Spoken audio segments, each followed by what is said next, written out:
que elas possam aprender os valores do Evangelho desde pequenininhos, possam crescer debaixo da tua proteção, possam, ó Deus, ter uma vida na presença do Senhor e servindo ao Senhor. Protege, Senhor, guarda de todo mal, dá entendimento do teu Espírito e abençoa os professores e professoras, com a unção do Senhor, em nome de Jesus. Amém. Olha aí, Deus abençoe vocês.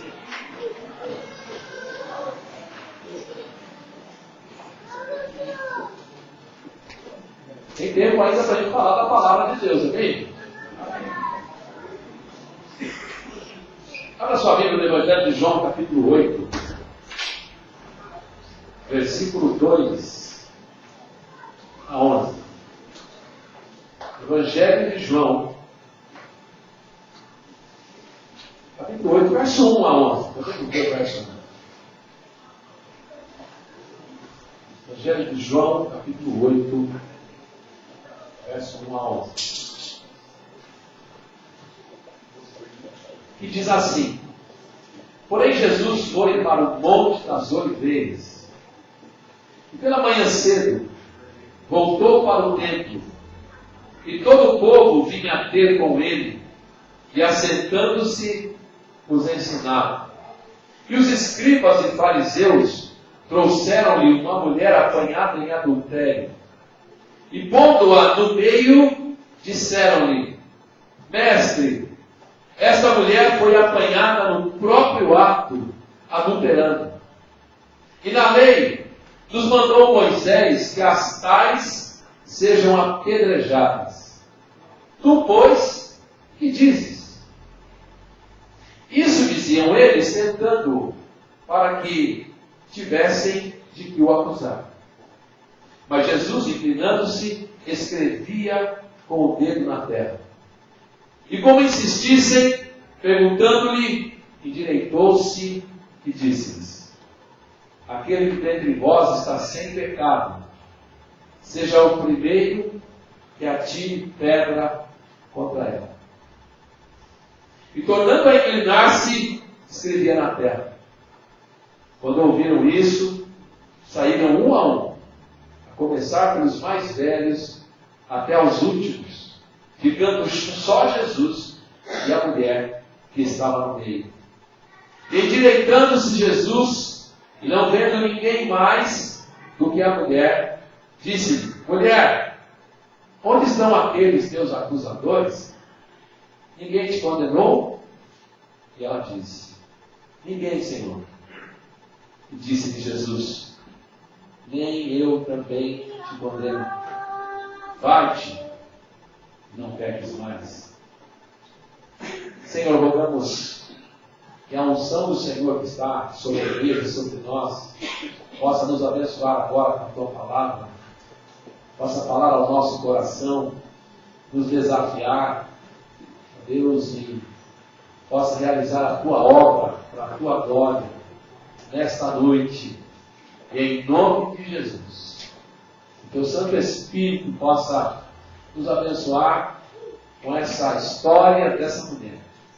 Que ela possa ser a palavra de Deus para cada um de nós hoje, agora, em nome de Jesus, é que nós oramos. Amém. Um dos princípios básicos do Evangelho, e especialmente para nós, evangélicos, está num texto muito conhecido que você conhece, que é Efésios 2, 8 e 9. Sabe recitar isso de cor? Porque pela graça sois salvos por meio da fé. Isto não vem de vós, é dom de Deus, não vem das obras, para que ninguém se glorie. Nós aprendemos a partir desse texto e de outros mais, que nós alcançamos salvação, alcançamos favor de Deus, alcançamos misericórdia de Deus, por causa da graça de Deus.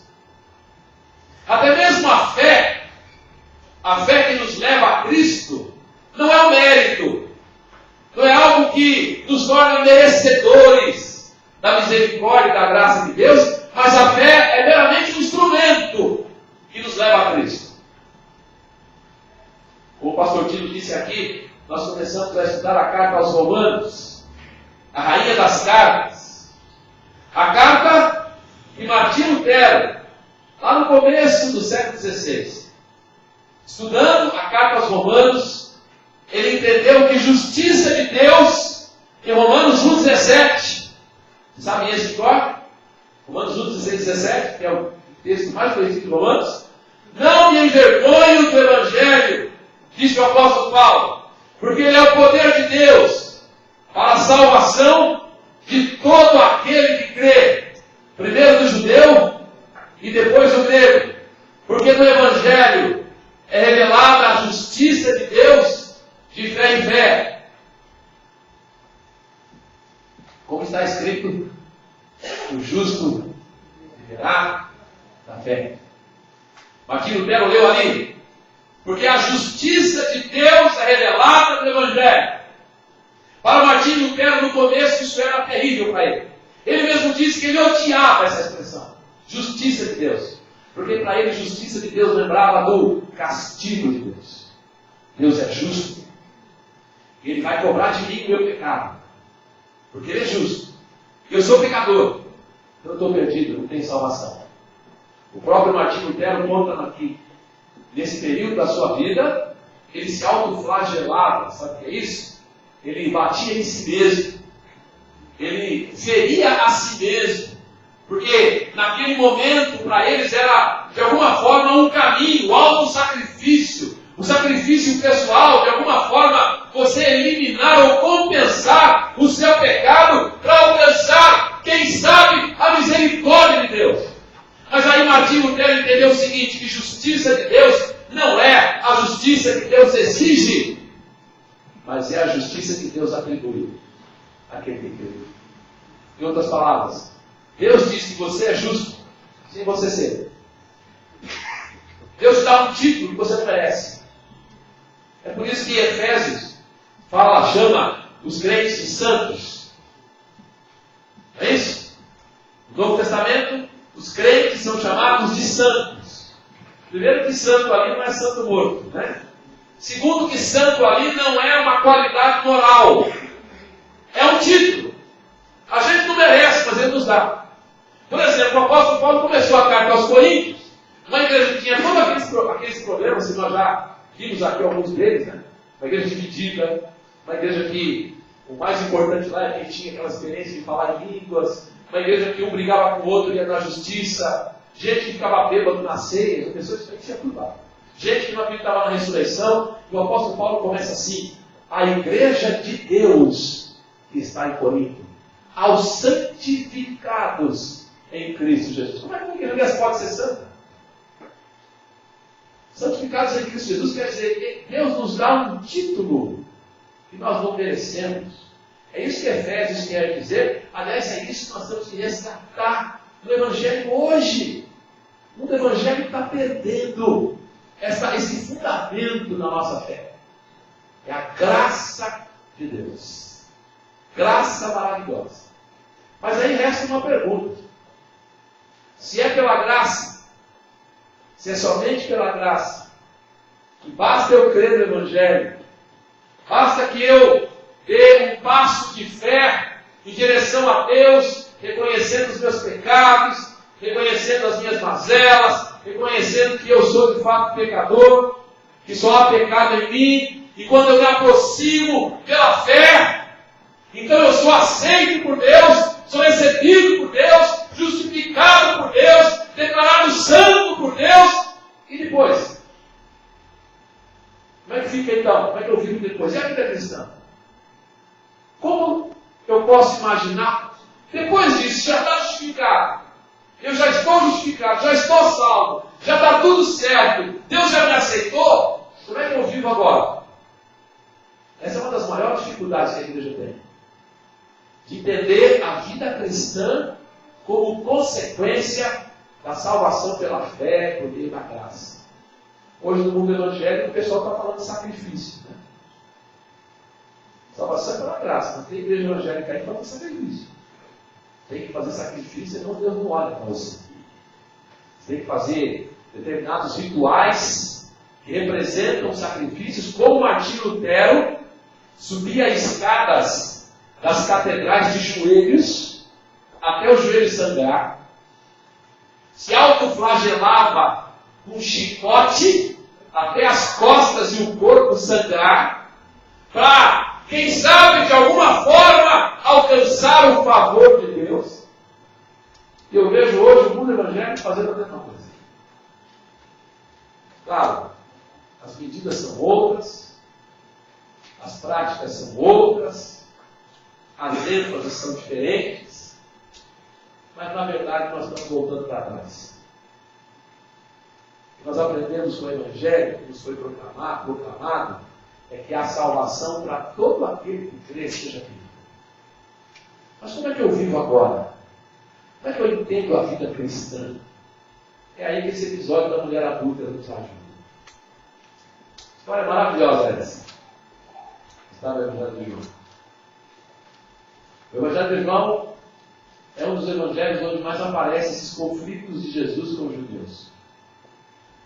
E esse é mais um deles. Jesus está ali, diz aqui o texto do começo, ele vai para o Monte das Oliveiras, ele volta para o templo, e quando ele chega ali em Jerusalém, a multidão o rodeia, e os fariseus, os judeus, estão zangados com ele, pelo simples fato de que Jesus roubou a cena. Né? Jesus roubou a cena. Os judeus, as autoridades, gostavam de ver o povo subjugado a eles, e de alguma forma perceber que o povo seguia. Mas Jesus está roubando a cena. Eles têm que dar um jeito nisso. Mas aí surge uma oportunidade. Uma mulher apanhada em adultério, ali no ato. E ela é apanhada, e eles trazem essa mulher a Jesus e o fazem para provocar. E diz para Jesus: olha, Senhor, a lei de Moisés manda apedrejar essa mulher. O que é que o Senhor diz?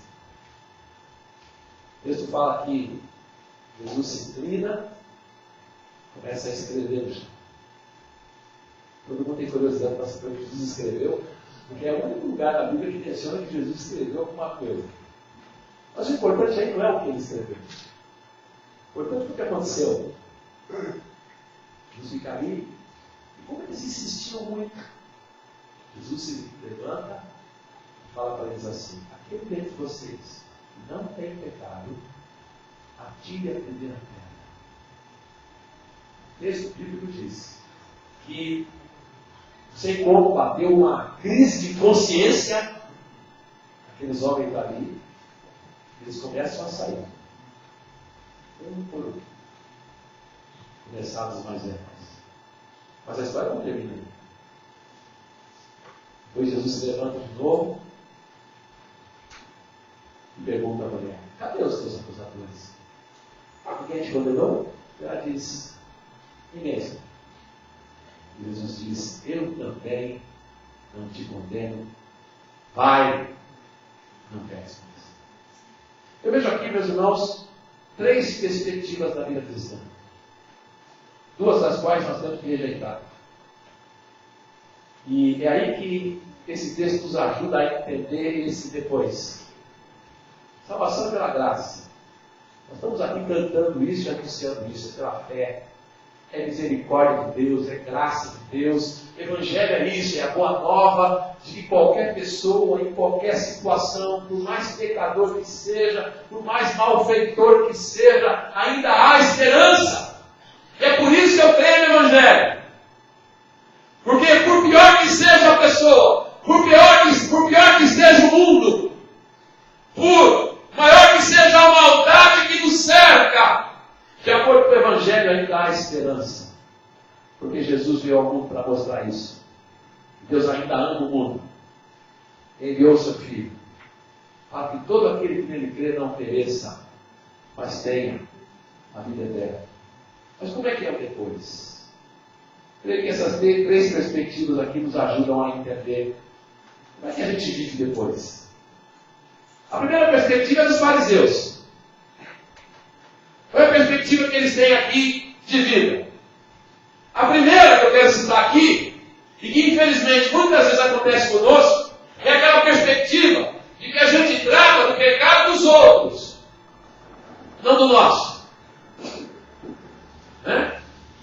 Frequentemente, nós crentes estamos muito preocupados com o pecado do outro. O que o outro está fazendo? Frequentemente, nós caímos nesse legalismo. O que é legalismo? É quando você exige do outro que você mesmo não faz. Nós somos especialistas em fazer isso. Em observar o pecado dos outros. Vou fazer um teste aqui. Você não precisa falar para mim. Mas pensa um pouquinho. Pensa hoje, pai. Entre hoje e ontem, só no final de semana. O que você falou e reparou a respeito de irmãos em Cristo? Quais foram as suas palavras em relação a pessoas que você conhece que são crentes? O que você disse? Quais foram os comentários que você fez em relação à vida de outras pessoas? Eu estou falando de ontem e hoje, acho que dá para lembrar um pouquinho, né? Uma semana acho que é muito, a gente esquece muito fácil. Mas quais foram os comentários que você fez lá na sua casa? Você com seu marido, com a sua esposa, com seus filhos, né? Entre irmãos da igreja. Que comentários você fez a respeito dos outros? Eu acho que isso já é suficiente para a gente imaginar o que a gente está falando. Aliás, esse texto aqui, essa perspectiva aqui, os fariseus estão preocupados com os pecados dos outros, mas ao mesmo tempo não estão nem aí para os outros. O problema deles não é aquela mulher. Eles estão pouco preocupados com a situação daquela mulher. O que eles querem, na verdade, é pegar Jesus. Eles querem usar aquela mulher para pegar Jesus. Ah, meus irmãos, quantas vezes nós queremos usar as pessoas para alcançar os nossos objetivos pessoais? Nós usamos as pessoas, usamos as situações para que possamos alcançar aquilo que nós queremos na nossa vida. Fariseus faziam isso. Então, aliás, aqui é interessante que a lei de Moisés, presta bem atenção, a lei de Moisés diz o seguinte: se acontecer de o adultério ser de fato pego ali no ato, o homem e a mulher têm que ser mortos. Ambos têm que ser mortos. Vai levar só a mulher na frente de Jesus. Você acha que o cara correu, né? Corre mais, né?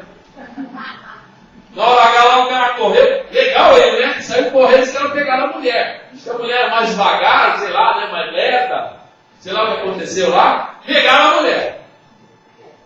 Eu não sei o motivo.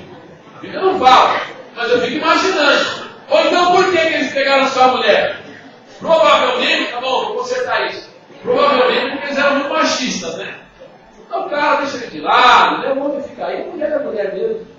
Né? Então vamos resolver o negócio com a mulher. De fato, há evidências claras disso, que nessas questões, as mulheres é que sofriam mais, porque os homens eram, de alguma forma, privilegiados, poupados. Aliás, até hoje na nossa sociedade, né?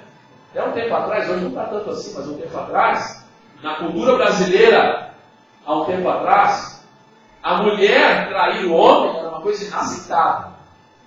Agora, o marido trair a mulher era uma coisa assim, de certa forma, uma demonstração de que era macho, né? A cultura brasileira é assim, sabia disso? A cultura brasileira é marcada pelo que se chama de concubinato. Homens que têm uma mulher no oficial e algumas outras no paralelo. Né? Isso aí faz parte da cultura brasileira, infelizmente.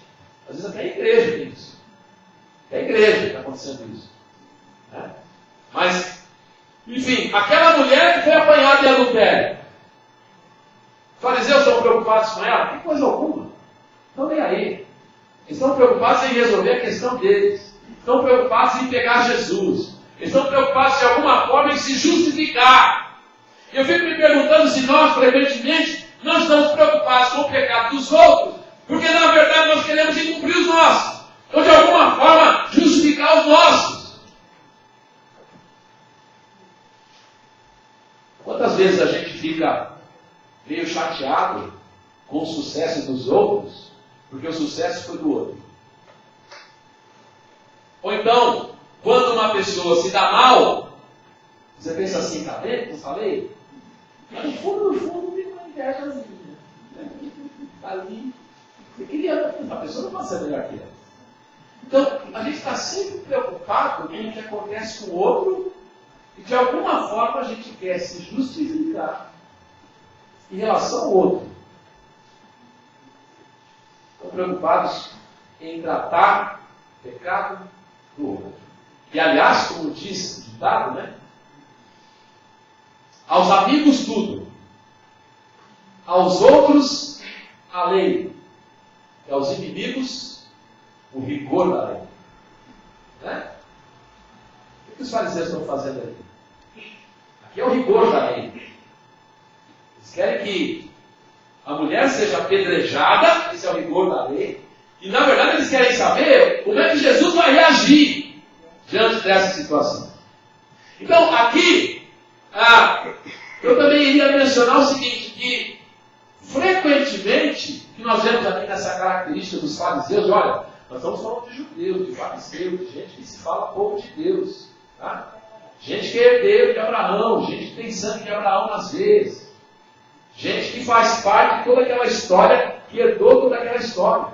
A Bíblia diz, o Evangelho de João diz, o Evangelho diz, Jesus veio para o que era seu, mas os seus não receberam. O próprio povo de Deus é que está agindo assim. E o que nós vemos também aqui é uma atitude com segundas intenções, né? No fundo, eles não estão preocupados com a mulher. A intenção é outra. A verdadeira intenção é outra. É pegar Jesus. É uma intenção não revelada, não mostrada, mas ela aparece no modo como eles agem aqui nos cultos. O que nós temos aqui, na verdade, é uma completa desvalorização da pessoa. A pessoa não interessa para eles. Interessa garantir a sua imagem, garantir a sua condição. Meus irmãos, será que nós, a igreja, está longe disso? Quantas vezes nós estamos preocupados com os outros, com a santidade, mas em relação ao outro? Frequentemente nós cobramos do outro. A igreja sempre oscilou na sua história entre legalismo e libertinagem. Legalismo é quando a gente exige do outro o comportamento. Exige do outro. Santidade do outro. Essa é a primeira perspectiva. A segunda perspectiva é dessa mulher adúltera. E o que eu quero chamar a atenção aqui, em primeiro lugar, é que essa mulher foi apanhada no ato. Mas e se não fosse?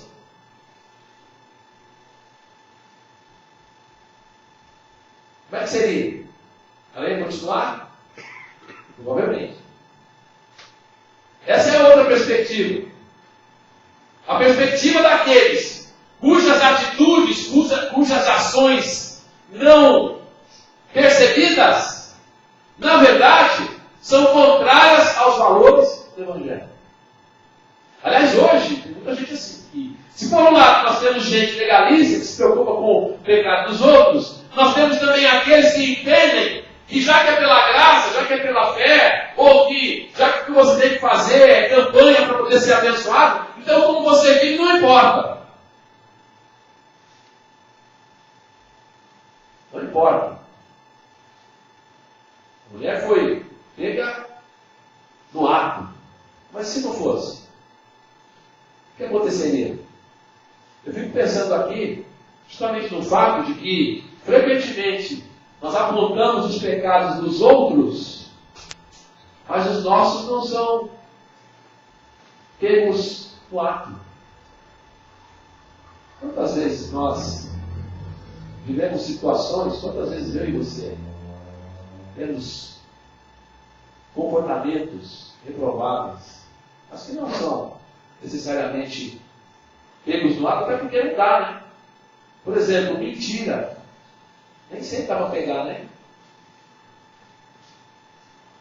Mesquinhez, avareza. Tem pecado que é sério, mas não é tão, meio assim, vamos dizer, não é tão facilmente identificável, né? Pegar uma pessoa adulterando lá no ato não tem jeito. Se bem que tem gente que ainda fala que não. O cara é pego com dólar na cueca e fala que não. Não foi. Tem pessoa jurando que não é. Está lá, filme, o cara fala, não foi. Eu acho impressionante isso. Né? Mas há muitas situações que não são tão palpáveis como essa, mas são igualmente pecado ou ainda pecado pior. Ou pelo menos no mesmo nível. A gente aponta para o outro, mas a gente mesmo está vivendo, na verdade, uma situação muito semelhante. E a terceira perspectiva, para a gente não ir muito longe, que eu preciso resumir, é a de Jesus. A perspectiva de Jesus aqui qual é?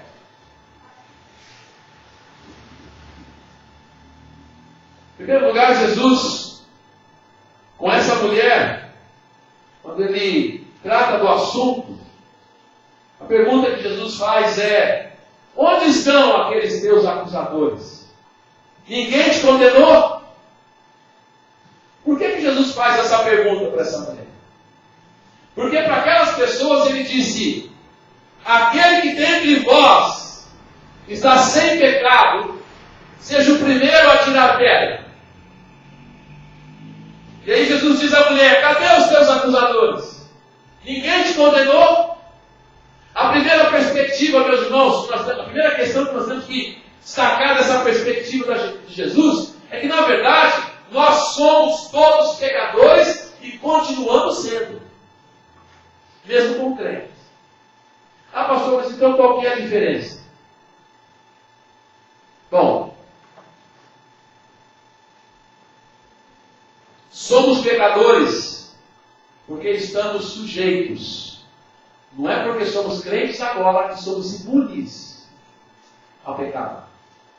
Você quer ver? Texto bíblico interessantíssimo. Olha lá.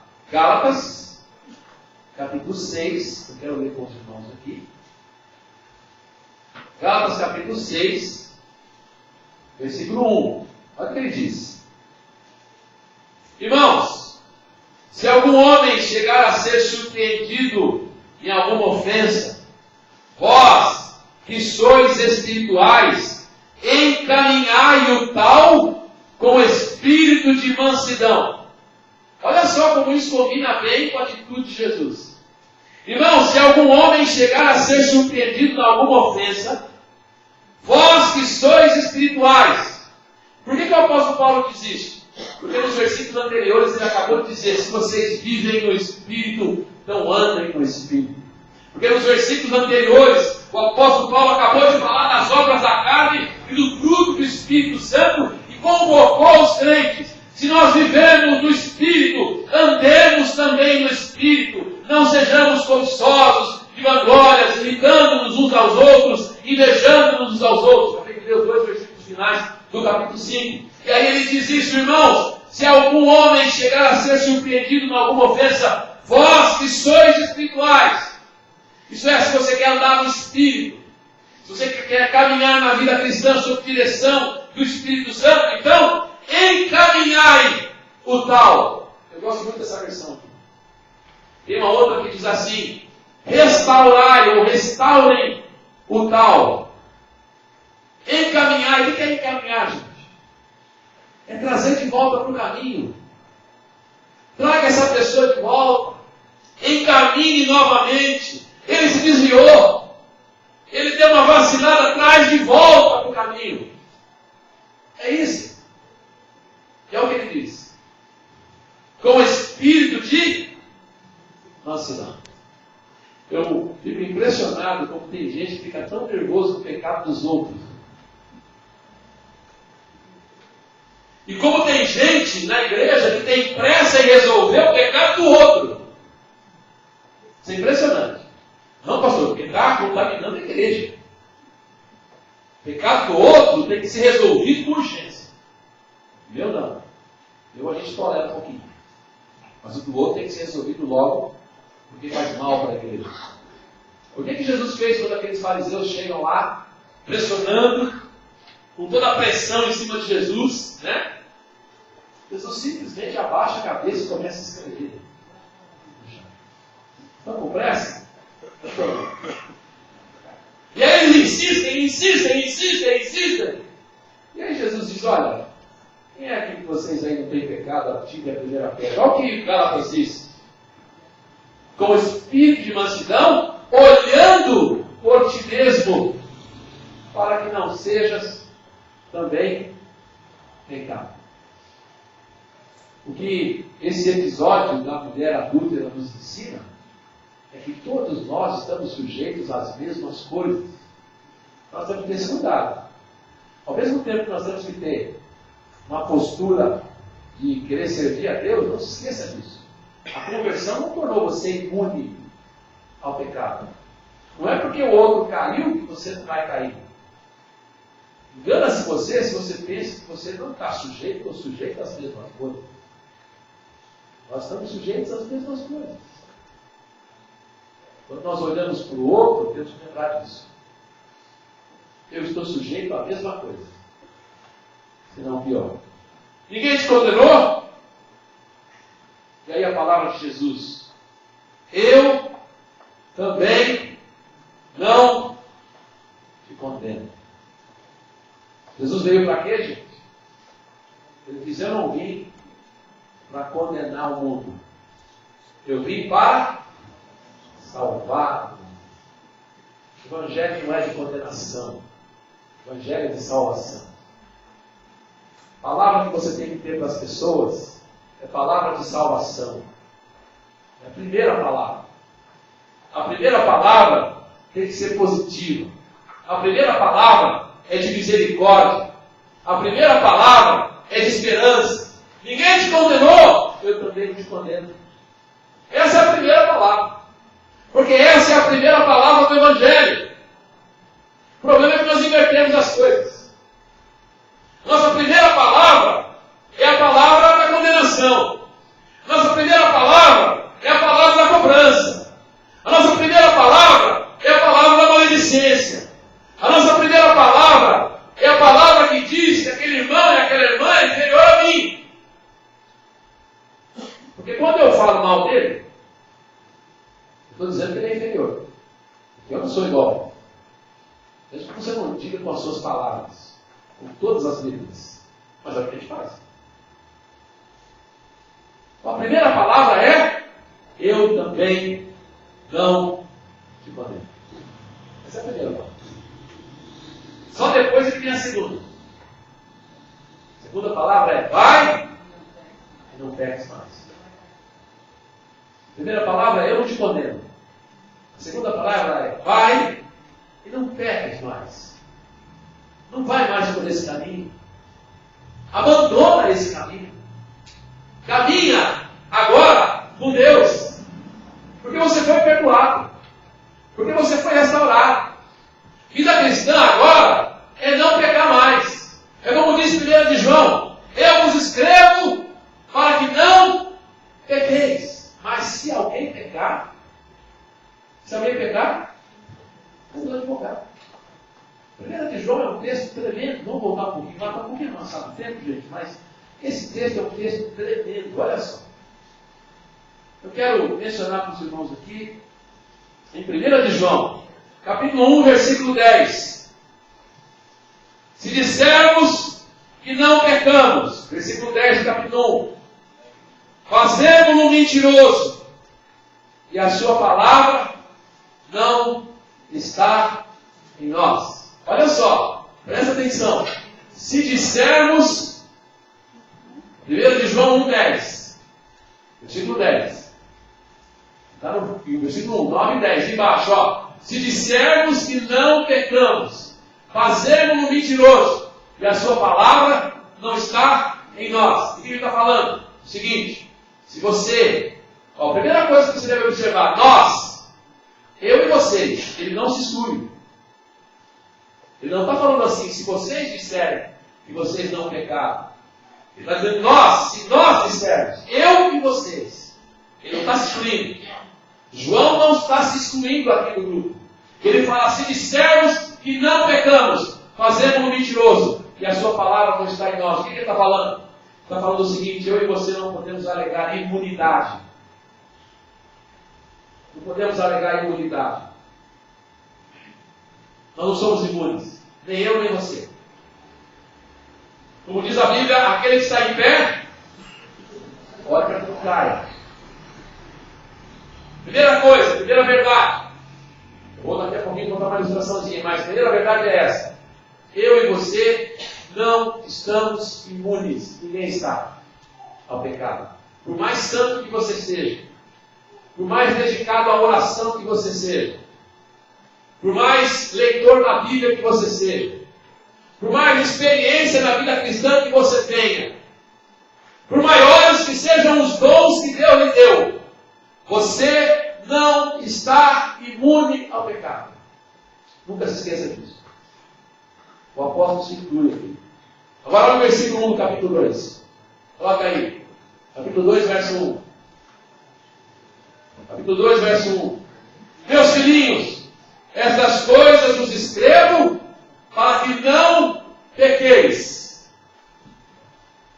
E se alguém pecar, temos um advogado para com o Pai, Jesus Cristo, o justo. Está falando para quem? Para incrédulo ou para crente, gente? Está falando para crente. Eu vos escrevo para que não pequeis. Esse é o alvo. Agora nós somos de Cristo. Agora você foi alcançado pela graça, pela misericórdia. Agora o alvo é servir a Cristo, por amor a Ele. A gente não peca por amor a Ele, para servir ao Senhor. Eu vos escrevo para que não pequeis. Mas se alguém pecar, temos um advogado. Se alguém pecar, o mundo não acabou. É possível restaurar, é possível voltar. Ah, pastor, tem consequência, é verdade. Mas o mundo não acabou. Porque o Evangelho é o Evangelho da graça, é o Evangelho da restauração, é o Evangelho do perdão. Agora, o que não pode acontecer é o que está lá no capítulo 3. Capítulo 3, versículo 9. Coloca aí para nós. Veja que são três coisas diferentes, tá? 1 de João 3,9. Coloca lá para todo mundo ler. 1 de João, capítulo 3, versículo 9. Qualquer que é nascido de Deus não comete pecado. Aqui eu preciso ajudar na tradução, tá? Qualquer que é nascido de Deus não vive na prática do pecado. Não é que não peca ocasionalmente. Aquele que é nascido de Deus é diferente. Não é uma pessoa que vive no pecado, tá? Porque a sua semente permanece nele e não pode pecar, porque é nascido de Deus. Isso aí está falando de hábito. Uma pessoa que vive lá no pecado. Olha o que diz aqui, ainda nesse mesmo texto, no versículo 8. Quem pratica o pecado é do diabo, porque o diabo vive pecando desde o princípio. Para isso o Filho de Deus se manifestou, para desfazer as obras do diabo. Ok? Então, o que o texto está falando aí é de alguém que vive no hábito do pecado. Você, já que é pela graça mesmo, então eu vou primeiro levando a minha vidinha aí, né? Isso não. Percebeu a diferença? Então eu quero usar uma ilustração aqui para explicar essa questão da vida cristã, tá? A ilustração que eu vou usar é a seguinte. A conversão não é um analgésico, mas também não é uma vacina. Conversão é antibiótico. Tem enfermeiro aqui? De nós? Tem enfermeiro? Tem? Tem alguém? Vai me ajudar. Conversão não é uma vacina. E nem é um analgésico. Por exemplo, analgésico. Vamos começar pelo analgésico. Conversão não é analgésico. Você está com dor de cabeça, você vai e toma um analgésico, certo? A dor de cabeça passa? Passa. Mas ela não volta nunca mais? Ela volta, porque o analgésico resolve a dor de cabeça, mas não resolve a causa da dor de cabeça. Certo? Se você está com uma infecção, está com um problema, isso da dor de cabeça, ou dá alguma dor, O analgésico alivia a dor, mas não resolve o problema. Conversão não é analgésico porque não é uma mudança superficial, só, momentânea, entendeu? Mas conversão também não é vacina. Quando eu fui vacinado contra a varíola, por exemplo, aquela marca aqui, você tem essa marca aí? E garantiram o seguinte: você nunca mais vai ter problema com varíola na vida. A vacina torna você imune à varíola. Gente, conversão não é vacina. Não nos torne imunes ao pecado. Mas conversão é antibiótico. Você está com uma inflamação na garganta, estou com uma bezetacil 500, né? Pensou? Cega-leão? Acaba a infecção? Acaba. Acabou. Você não vai ter mais problema com a infecção. Agora, pode voltar um dia a infecção da garganta? Pode, se você vacilar, sair no frio, de novo, tal, volta de novo. Entendeu? A conversão é como um antibiótico. A mudança é radical, né? Ataca o problema. O pecado é perdoado, você é livre. É por isso que a Bíblia diz que você é santo. Entendeu? Agora você é filho de Deus, é justificado. Mas ainda não estamos lá agora. Ainda estamos sujeitos. Estamos ainda sujeitos a pecado. Entendeu? Palavra de Jesus para essa mulher: ninguém te condenou? Eu também não te condeno. Gente, é muito fácil condenar os outros. É fácil ser gostoso, né? Fala a verdade. Né? Dá aquele alívio, né? Condenar os outros é legal. Maldade humana, né? Ninguém te condenou, eu também não te condeno. Desce uma outra coisa, né? Eu devo dizer aí. Isso acontece o contrário. A gente condena porque todo mundo condenou. A gente vai de bala. Todo mundo condenou, você condena também. Não é assim? A gente soma com a maioria. Gente, já viu isso acontecer tantas vezes. As pessoas vão de bala. Todo mundo está falando aqui, está fazendo uma manifestação contra a Dilma. Está vendo? Está no Brasil inteiro, aí estão falando isso, isso aqui. Vítima, vão tirar a Dilma, não sei o que. Eu fico pensando quanta gente vai de bala. Vai só de bala. O que está acontecendo? Eu não sei, eu sei que está acontecendo alguma coisa. E vamos! Eu tenho crente que fala assim, me bala, para condenar os outros. Ali nós temos o contrário. Ninguém te condenou? Eu também não te condeno. Sozinho com ela. Quero desafiar você a ter uma palavra de bênção do Evangelho. Para aquela pessoa que você olha e fala assim, esse aí é um pecador miserável. Pensa um pouquinho nisso. Eu também não te condeno, porque Jesus não te condena. Jesus não te condena. Quem sabe aquele teu parente, aquela pessoa que você conhece, no seu trabalho, aquela pessoa que você despreza, porque você julga que essa pessoa é pecadora, que ela vive no pecado. Procura pensar assim, eu também não te condeno, porque não é meu papel condenar. Meu papel é ser instrumento de salvação, ser instrumento de bênção. Meu papel é ser instrumento de alguém que encaminha, como diz Gálatas, né? Que restaura. Esse é meu papel. Eu quero ser instrumento de restauração, de encaminhamento, de trazer de volta para o caminho aquela pessoa que caiu, para que ela seja restaurada, em nome de Jesus, para a glória de Deus. Depois o vai, continua a sua vida, e não pega mais. Você já viu como é ruim, né? Como isso faz mal.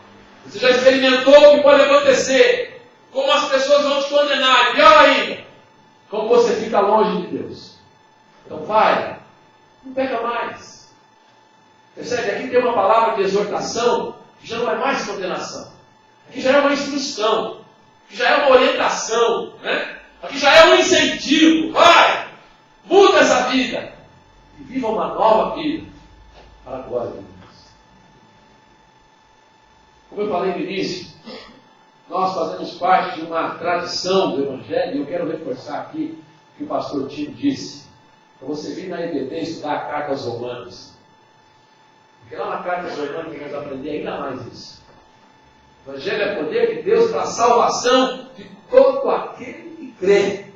Seja quem for, seja de onde vier, seja qual for o pecado, qual for a condição, o Evangelho é o poder de Deus para a salvação de todo aquele que crê, seja ele judeu, seja ele grego, seja ele brasileiro, seja ele de qualquer lugar, seja ele quem for, de qualquer classe, de qualquer raça, em qualquer situação, em qualquer tipo de pecado. O Evangelho é poder de Deus para a salvação. É esse Evangelho que eu creio. Porque nele se revela a justiça de Deus. Não é a justiça que Deus exige, mas é antes a justiça que Ele atribui. Ele diz que você é justo. Você não é. Mas Ele fala, você é justo. Porque meu Filho, Jesus Cristo, que é o justo de verdade, morreu por você. Eu transfiro para você esse tipo de justo. Você não merece, mas eu te amo e eu te dou esse tipo. Esse é o Evangelho. Esse é o Evangelho que está na carta aos Romanos. Esse é o Evangelho que nos fala lá no capítulo 5, por exemplo, justificados, pois, pela fé, temos paz com Deus. É o Evangelho da paz. É o Evangelho que nos garante que, ainda que sejamos nós sujeitos ao pecado, ainda assim, nosso Deus nos acolhe, nosso Deus nos recebe. Cuidado, o Evangelho não pode ser aquilo que nós abraçamos e que não muda a vida. Muda só superficialmente. Você tem apenas uma experiência emocional, é como um analgésico que tira a dor de cabeça, mas não mexe lá no fundo. Mas o Evangelho também não é uma vacina. Não vai te tornar imune. Não se engane você com a sua santidade, achando que você é melhor que alguém. Mas o Evangelho muda, transforma, chama para uma nova vida. O Evangelho não condena, o Evangelho chama para a salvação. Essa é a vida cristã. Nós temos enfatizado aqui o tema Somos Um. Somos um. Como o mundo evangélico está dividido, frequentemente dividido por coisas assim. Nos dividimos por causa de legalismos, por causa de opiniões relacionadas a essas coisas. Nós somos chamados aqui, nesse episódio da mulher adulta, a aprender com Jesus. Como que é o depois? Foi pela graça, foi pela misericórdia, foi pela fé que você foi salvo, foi alcançado, foi liberto, alcançou o perdão dos seus pecados. Agora a continuação também é pela graça, mas agora nascido de Deus para uma nova vida em Cristo Jesus. Por isso nessa noite eu quero encerrar perguntando para você, o que você tem que olhar para você? Qual é o seu pecado que tem que ser tratado? Qual é a questão da sua vida que tem que ser tratada? Quem é você diante aqui dessas perspectivas? Quem tem sido você? Não tem sido esse fariseu aqui, esse judeu que está sempre olhando o pecado dos outros? Ou se ocupa tanto com o pecado dos outros que não lembra do próprio? Não olha para você mesmo. Esse é o nosso grande desafio. É olhar para nós mesmos. Ter coragem de olhar. Fiquei muito feliz ontem aqui no testemunho dos casais. Teve um marido que falou uma coisa muito interessante. Não sei se quem estava aqui ontem, faz muitos amigos que estavam. Ele falou uma coisa muito interessante. Ele falou assim: eu não queria ir no encontro de casais. Você pode falar, né, minha? Cadê a minha? Eu não queria ir no encontro, porque eu sabia que lá eu teria que me defrontar com algumas coisas de mim mesmo que eu não queria ouvir. Por isso que ele falou ontem. Marido falou isso.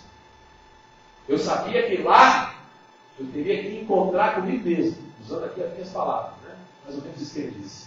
Eu teria que lidar com questões da minha vida, um lado meu que é um lado ruim, que eu não queria lidar. Frequentemente nós somos assim. Nós não queremos lidar com os porões da nossa vida. Nós não queremos lidar com os calabouços, com aquelas gavetas empoeiradas, com aquelas gavetas mal cheirosas da nossa intimidade, das coisas mais íntimas. Nós não queremos que ninguém mexa. E frequentemente não queremos deixar nem Deus mexer. Mas Ele sabe. Ele sabe melhor do que eu, melhor do que você. E ainda assim, como diz o salmista, Deus sabe quem nós somos. Ele conhece a nossa estrutura e sabe que nós somos pó. É por isso que Ele lança de nós os nossos pecados. É por isso que Ele diz que nós estamos perdoados, restaurados. É por isso que Ele enviou Jesus a morrer por nós. Quero convidar você a fechar os seus olhos agora e falar com Deus qual é a vida cristã que você tem levado. Essa é a pergunta. Qual é o tipo de vida cristã que caracteriza você? Você representa esses judeus aqui, está muito mais preocupado com os outros do que com você mesmo, quem sabe até aí usando situações para se auto-justificar. Será que você é como essa mulher adúltera? Só não apareceu o seu pecado porque foi pego. Mas está aí, todo dia, toda hora, todo tempo. E você está gostando dele, está acariciando ele, está vivendo com ele, está alimentando esse comportamento que você sabe que está errado. Talvez ninguém saiba. Seu marido não sabe, sua mulher não sabe, seu namorado não sabe, seu pai não sabe, sua mãe não sabe, o pastor não sabe, os pastores não sabem. Ninguém sabe, só você. Mas está lá, você vai alimentando isso. Quero desafiar você hoje, em nome de Jesus, se posicionar diante disso. Hoje. A sua atitude de hoje não vai tornar você imune, mas vai te ajudar você a dar um passo. Um passo na direção daquilo que disse Jesus. Vai! Não peque mais. Abandona. Ninguém te condenou, eu também não te condeno. Eu também não quero te condenar. Mas vai! Não peque mais. Eu quero orar com você. Quero que você ore e fale com Deus aí. Você presente a Deus. Quais são aí as suas questões e qual é a vida cristã que de fato você tem levado? Essa é a grande pergunta desse texto para mim e para você, em nome de Jesus. Senhor, quando nós nos defrontamos com a Tua palavra, nós ficamos de fato desnudos, ficamos, ó Deus, revelados, a nossa realidade se revela diante da Tua palavra, porque o Senhor sabe de todas as coisas. O Senhor conhece a minha vida, o Senhor conhece a vida de cada um de meus irmãos e irmãs aqui. Mas, Deus, eu sei que aqui, nesse lugar, está cheio de gente que quer servir a Deus de verdade. Está cheio de gente que tem uma experiência de fé com o Senhor Jesus. O que nós queremos, Senhor, é aprender a viver a vida cristã. Como nesse texto, aprender esse caminho que não é da condenação, mas que é do vai, não peca mais. Esse caminho que, por um lado, nos ensina que o Senhor nos recebe pela graça, por misericórdia, mas que também nos ensina a caminhar sem pecado, que nos convida a uma vida de santidade diante do Senhor. Papai, nos ensina isso nesse nosso tempo, nessa nossa realidade tão confusa, essa nossa realidade de tantos comportamentos, de tantas realidades, de tanta pluralidade de maneiras de ver a vida cristã. Nos ajuda, Senhor, para que possamos caminhar crentes no Senhor Jesus. Pessoas que, ó Deus, sabem, têm consciência cada vez maior do seu próprio pecado, da sua própria condição pecadora, mas que quer caminhar nesse vai e não peque mais. E convidar outros para caminhar junto, para que nós possamos servir ao Senhor com alegria, desfrutar do melhor que o Senhor tem para nós, nesta vida e no futuro que virá, na outra vida que virá. Ó Senhor, nos ensina a viver a vida cristã, para a glória do Teu nome. A vida cristã que começa quando nós nos damos conta que nós somos pecadores, mas também nos damos conta de que Tua graça nos alcança, nos perdoa, nos restaura. E também nos damos conta de que nós somos chamados para uma caminhada agora de santidade, uma caminhada agora de dedicação, uma caminhada agora de uma vida dedicada ao Senhor, que procura a cada dia vencer os próprios pecados, ó Deus, e progredir para a glória do Teu nome, para a bênção do Teu povo. Senhor, abençoa a Tua igreja, abençoa o Teu povo, em nome de Jesus. Amém, Senhor? Amém? Eliane, você vai cantar? Vamos louvar o Senhor? Dá para cantar ainda. Hoje eu não sou um pouquinho. Hoje foi um pouquinho além, gente, mas Nós vamos ouvir ele cantar. Ele vai cantar, eu quero que você medite nessa música que ela vai cantar, pense. Nós vamos depois encerrar o culto com uma oração. Vai ter a comunhão lá no fundo, tá bom? Sábado, lembrando aí, nós vamos ter uma palestra aqui com a família. Nós vamos ouvir a Ariane cantando ainda no final do culto.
Não é possível viver sem esperança, sem a certeza do amanhã.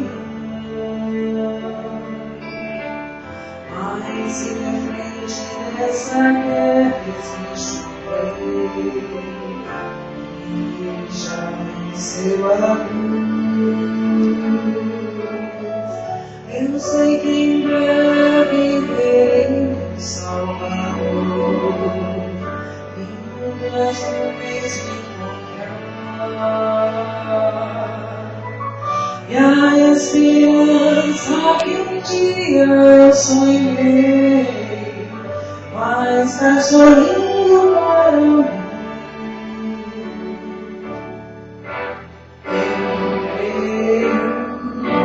Eu creio em Deus, meu Senhor e Deus.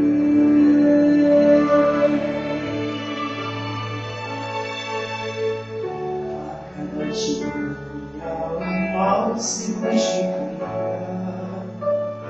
mostrando ao mundo que o fim já começou. A angústia e o sofrer revelam a imagem do pecado,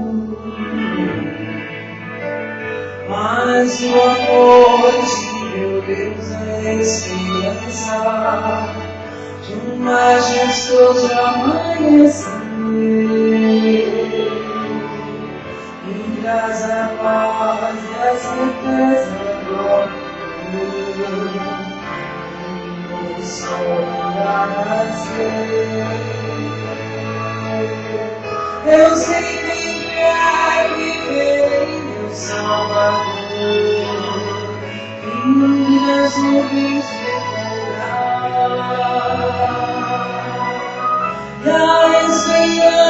Sabe, um dia eu sonhei, vai estar sorrindo para mim. Eu creio em Deus, meu Senhor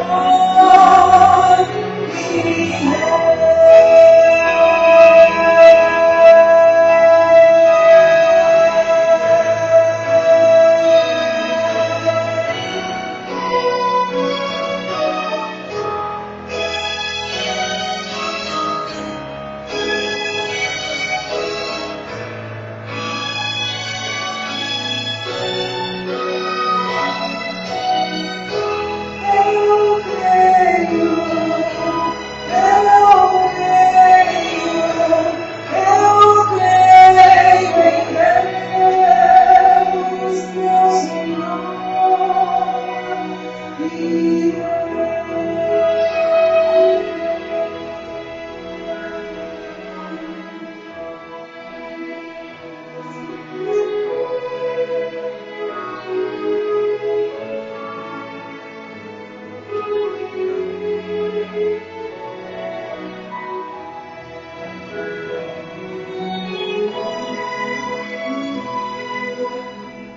vou encontrar meu Senhor.